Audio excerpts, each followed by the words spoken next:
Yeah, you want to light up but do not have the money? Good news, at least if you're in Berkeley, California. A new law requiring medical marijuana dispensaries to give away at least 2% of their weed to low-income patients. Here to react is recovering drug addict and head of the International Faith-Based Coalition, Bishop Ron Allen, and Mesa Tuvert. He is the Director of Communications for the Marijuana Policy Project.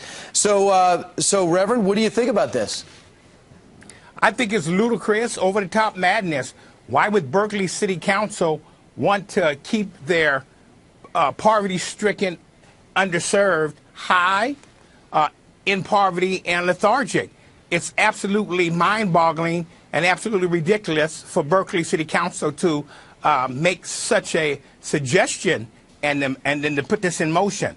Makes no sense at all. Mason, are you for dumping pot on the impoverished?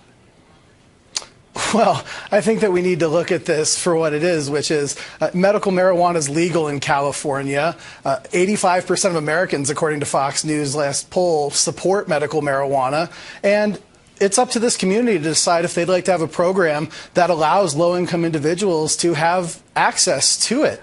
And that's really their decision. So it's a matter of the democratic process, people following the state's laws, and this law appears to accommodate both of those. Right. So first off, let's take a look at the stat as it comes to Berkeley. Their poverty rate is 18%. The U.S. poverty rate is 15%, so it's slightly up. Bishop, does it necessarily, do you look at medical marijuana different than you would OxyContin or any other type of medicine? Or are we just looking at the connotation of recreational drugs and misconstruing it?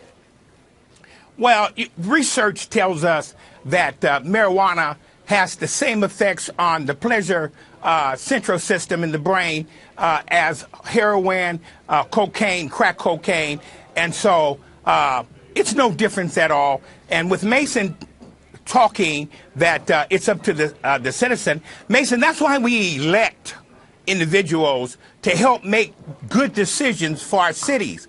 And you have to admit that Berkeley City Council must have been high to make this decision to cause generational poverty.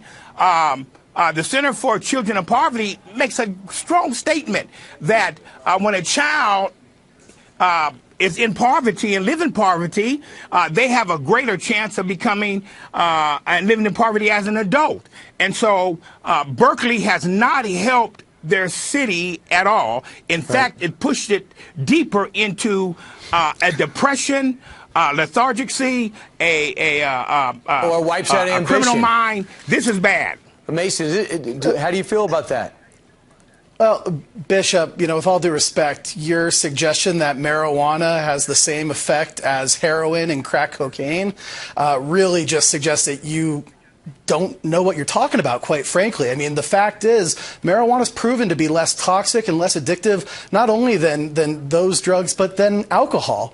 And, if you don't like marijuana and you don't like people who use marijuana, that's your prerogative. But the fact is that medical associations across the country and more than 80% of Americans think marijuana can help seriously ill people. In practicality, we know people are abusing the medical marijuana prescription. They're using it for recreation purposes, and doctors are just complicit, and this plays into the cycle. And that's what the bishop's seeing because he's been there himself.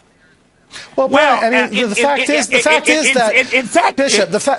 is that narcotic painkillers are one of the #1 causes of accidental death in the United States, and marijuana is not responsible for any overdose deaths. What they're actually finding is that states with medical marijuana laws are seeing fewer opioid deaths than states without them. All right, let him finish. Mason, cigarettes does not cause an overdose, but we have many people dying from cigarettes. That doesn't change anything. Cigarettes are also far more harmful than marijuana. Mason, you have to let me say something here. Marijuana is carcinogenic. It's worse than cigarettes. Look, I know you guys want to smoke, and I know you want to get high, but what Berkeley has done to their citizens in Berkeley, California is terrible, and every last one of them should be recalled for harming the future of Berkeley's youth. Right, I can see the passion on both sides. So, Bishop, you present yours. Mason, good, solid argument there.